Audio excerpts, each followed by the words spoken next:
Hola Dan, me da mucho gusto saludarte y hacer esta entrevista para los talleres que vas a hacer tanto en Granada como en Bari. It's a pleasure to say hello to you, Dan, for the workshops that we will give in Granada and in Bali. Thank you for inviting me. Un gusto. A pleasure. Dan, algunas personas quieren saber cómo te iniciaste en el chamanismo, cómo llegaste a ese mundo. Hmm. Well, when you look back, it looks very like a clear path, while in fact, I think it were more a door that opens and you choose to go through that door and then it leads to another door. But there were some moments for sure in my life that were clear steps in that direction.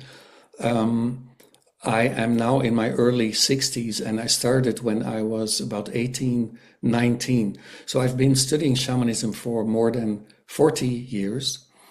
And at that time, there were hardly any teachers yet. There were some Native American teachers who were traveling through Europe sometimes, not many, but there were some. And I studied really shamanism through anthropological sources and the museums because I was studying textile. I come from a very long line of tailors and shoemakers on my father's side. And I was studying textile design. And I got so fascinated by the shaman costumes that I saw accidentally in some beautiful old photos. And I wanted to know more about the tradition that made these incredible, beautiful costumes. And I found out about shamanism that way, really through the objects and the costumes. And then I had been already meditating. I was interested in spirituality. And I realized that this is a spiritual tradition and it was very, very interesting for me. And I started making shaman costumes. I started making drums as I was reading about shamanism. And then I started to meet people. I met some Native American healers. I became a personal student of two Native American medicine men. I was welcomed to travel with them. They stayed at my home. I stayed at their place sometimes. I had a teacher from the Sami, from the nomadic people in Norway. They're also a shamanic people. And so I gradually met people who were practitioners from different traditions, and step by step it grew. But it really came through my love of the beauty of the shaman costumes and the symbols, the objects, the drums. They were completely magic to me. And at that time, there was no teaching available about shamanism in Siberia or Mongolia in Europe. That was very unknown. It was a scientific subject, but not something in let's say, the New Age. The spiritual movement wasn't yet focused on shamanism. Wow, beautiful and long path. It's by now it's more than 40 years. It sounds even strange when I say it myself because I really consider myself very much a student still. And because shamanism for me really is the art of creating relationships. It is knowing knowing you come out of something that is much larger than yourself, that you are not alone, that you are not isolated, that you are part of all living beings, and that this is not an abstraction, but that this is a living reality. So just like in a partner relationship or relationship with your brother or sister or good friend, over the years, the relationship deepens and you understand more about what a relationship actually is, the longer you are in it. And for me, it's the same with shamanism. The more I sing, the more I pray, the more I connect with not just the spirit world, but anyway, the world around me, the more my understanding deepens slowly, slowly, and the better my practice becomes. Wow, thank you, Dan. ¿Y cómo entraste en contacto con las constelaciones? How did you come into contact with the constellations? Now, that's a good story. It was in the late 1990s. And I wanted a break from teaching shamanism because at that time I was realizing that some people used shamanism as an escape from, let's say, reality. And for me, it never was that. It was an enrichment of my life, but not an escape from life. But I realized that some people had so much difficulty. They could not have a job. They could not speak with their neighbors. They fight with their family, but they are friends with the eagle and Mother Earth. Well, it's fantastic they have a friend in the eagle and Mother Earth speaks to them, but we also need to have a normal connection with our neighbors, right? We live with people in the same building, and we don't have to be the best friends with our family. It's not always possible, but at least communicate with them. And I realized that quite some people in shamanism were doing shamanism, but they turned away from the normal world, and I didn't like that. So I felt I want to stop shamanism for a while. I take a sabbatical to contemplate about that. I don't like this fact that people do this. And then I got to know Bert Hellinger. I went to a seminar with Bert Hellinger, and I thought this is really fascinating because now it's suddenly about the relationship with family. It is about your practical daily life. And in shamanism, people don't do that. When I was on the reservation with my Native American teachers, people would never confront each other directly. Everything was very, very indirectly. And the constellations gave a beautiful and elegant way to communicate directly, establish new boundaries, make new connections. So I thought, this is great. And later I understood from Bert, when we got closer and started becoming more friends on a personal level, that he was exactly where I was in shamanism with the classic constellations. At that time, Bert Hellinger was at the peak of what we now call classic family constellation. And he was feeling the limitations of that because he was used to put up the client, mother, father, brother, maybe grandmother, maybe grandfather, sometimes an abstraction like the country or the war, but that was it in those years. And he started to realize that sometimes the root of a problem in a family is deeper. But the family constellation, as it was at that time, could not access these deeper roots of the problem. So he was a bit fed up. He felt limited by constellations, just like I felt something's missing in shamanism. So in a way, it was pure luck or pure blessing, because for me, constellations could fill the holes in shamanism. And for Bert, it was really the holes in family constellation. Shamanism had some answers to connect to the ancestors, to go deeper in the energy field. And I was one of the factors out of several. But when Bert started with the movements of the soul, that was partly based on the discussions I had with him about how constellations could change and open up. And I was certainly not the only one. He had many people who inspired him and who were inspired by him. But it was a perfect timing for us to meet. And so getting to know shamanism through my traditional teachers, getting to know classic family constellation in the late 1990s, I realized shamanism is not complete, family constellation is not complete. How can I weave them together so that the best of both of them becomes available for people? And that is actually what systemic ritual is. It is recognizably coming from a shamanic background. It is recognizably a systemic work, but it is not constellation. It's not shamanic practice. It is really the two, like two parents create a new baby. And in the child, you can see father and mother, but the child is its own being. Mm-hmm. Wow, beautiful. Dan, entonces, ¿qué es un ritual sistémico? ¿Para qué sirve? ¿Cómo funciona? Ya que tiene esta conjunción, chamanismo y constelaciones. And so, what is exactly systematic ritual? What does it contain? What is this fusion between shamanism and constellations? It's not systematic ritual, it's systemic ritual. It's a big, big important difference. So what is a systemic ritual? It's difficult to because there's many ways to look at it. What I usually do is I ask the people who come to a group to write me before they come to the group what they would like to work on. And so before a group starts, let's say we have 70 people in the group, usually about half the people writes me. So I have 30 to 35 letters with the requests that people have, their illnesses, their problems, their situations that need attention.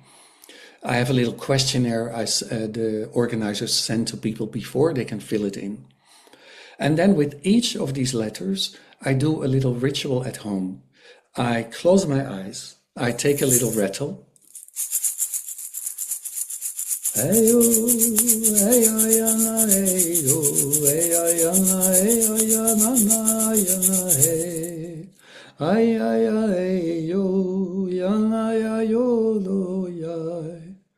So I sing a little bit, I pray, I ask, what can we do in the group that is supportive for this family, for the family members, the system mentioned in the letter, but also how can this letter be an inspiration and a help for as many people possible in the group. So we start with something very personal, a letter from one of the clients, but I usually look more for the archetypical elements in it instead of the details. I create a ritual which is already designed before we start working. So with a family constellation, you just put up some family members and see where it goes. In a systemic ritual, it doesn't work like that. You have a ground plan before you start the work. So there are certain positions people can take, certain possibilities, and then they can do, to a great extent, their own research. So the systemic ritual is actually, usually at least half of the group is involved in it. There might be a circle of family members. There might be a circle of ancestors. There might be a circle of resources around that. And we go to places where there is strength, where there is support. We take the time to receive this support, to process any tears or whatever needs to be processed. And then with this support, with this additional strength, we return to the family members. And then we see that the healing intelligence in every system, the healing intelligence in every human being starts working because there is less limitation and more strength and more healing already happened for everybody in the system individually. So systemic ritual has a combination of, let's say, this ground plan, which is structured. So there are limited options, you could say, from one level. But when we are using this limited structure to get more strength, more balance, more dignity, then there is the freedom to meet each other again in a different way. It sounds a bit abstract, and there are many, many different forms of systemic ritual, but this is one of the principles you will see in many of the rituals. Add strength, add resources to the system, take your time to integrate these, and then see how the system reorganizes itself with the help they have received. Es súper importante lo que compartes ahora, Dan, porque tiene toda una estructura. It's very important what you are sharing here because it has all a complete structure. Algo que... Well, I would say if you are on the sand, no, the sand is not a good, if you are somewhere and there is a piece of earth, right?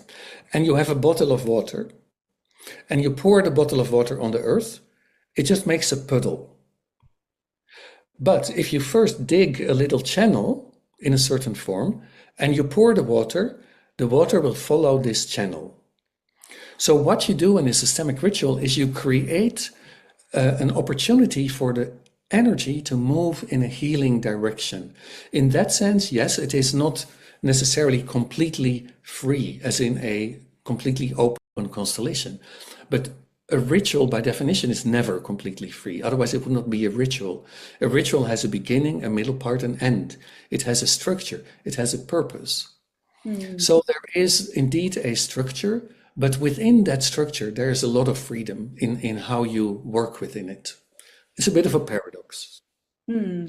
Sí, lo digo porque una de las preguntas de los participantes, los posibles participantes, es si podrían surgir fuertes emociones y qué les va a pasar.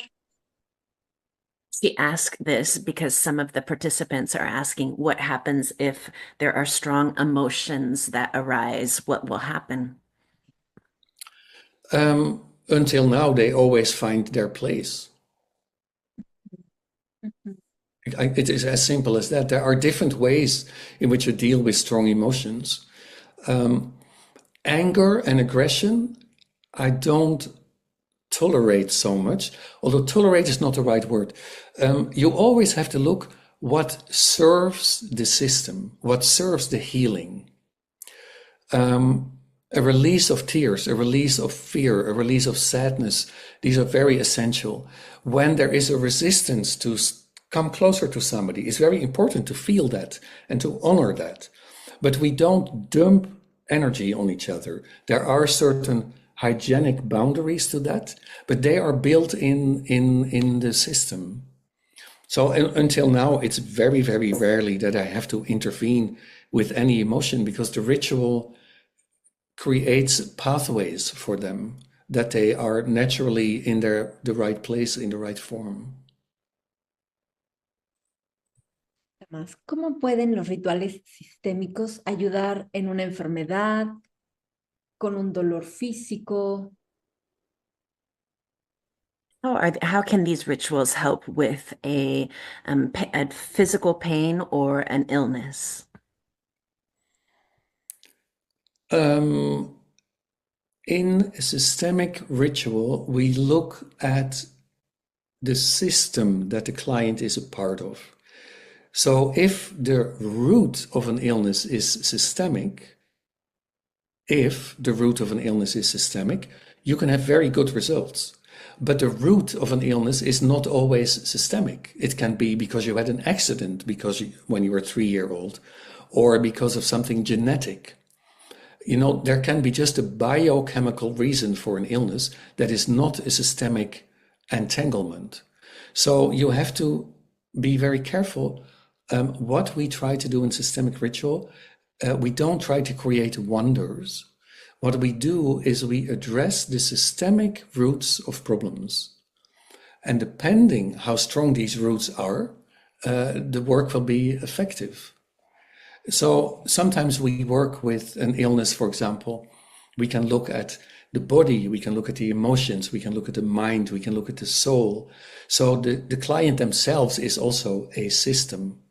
And you can certainly look at the connections there between the different parts in the client, which sometimes help to find another way to deal with pain or with an illness. I have seen some illnesses being influenced very strongly by systemic ritual in a positive way. I've done the same work for another client and nothing seemed to change. But I think that's true for all these methods. They are systemic ritual is not magic. Systemic ritual is really a form of if the root of the problem is systemic, yes, then we can really pull out that root or replace it with something else, etc. But not all our problems are systemic. So that limitation of the method we have to accept. But any method is in that sense, and even food, right? If your body needs carbohydrates, you can eat so many proteins as you want, but it won't help your body, right? It's always like, is this the right method or not at this point? Última pregunta, Dan. ¿Todos pueden participar? So this is the last question. Can everyone participate? I don't know. Can everyone participate? Well, I wouldn't recommend very young people. for example, no teenagers, because this really asks for a certain maturity.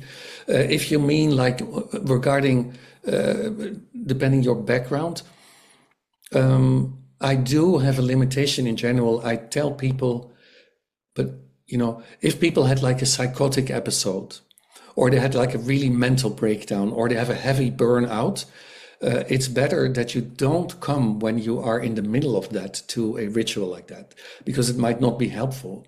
But if you are in a normal, I would say a normal kind of imbalance in your life, we all have problems and none of us has a perfect life.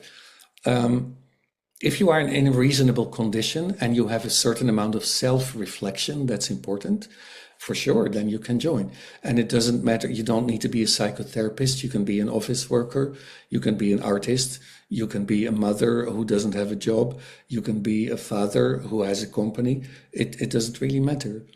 You need a certain amount of self-reflection, but that's usually people interested in personal work, they do have that, that's why they do it. So in general, with normal limitations, like if you're ill, if you have serious problems, don't expect systemic ritual can suddenly turn your life magically into a Disney version of yourself. No, that's not going to happen. If you want to take another step in your process, if you want to make some realizations like, I see a little bit more and I have like a few new tools to take 1 or 2 steps forward, then it's very good. Very clear. Okay. Muchas gracias, Dan. Nos vemos en Granada y nos vemos en Bari. Very good. See you then. Sí.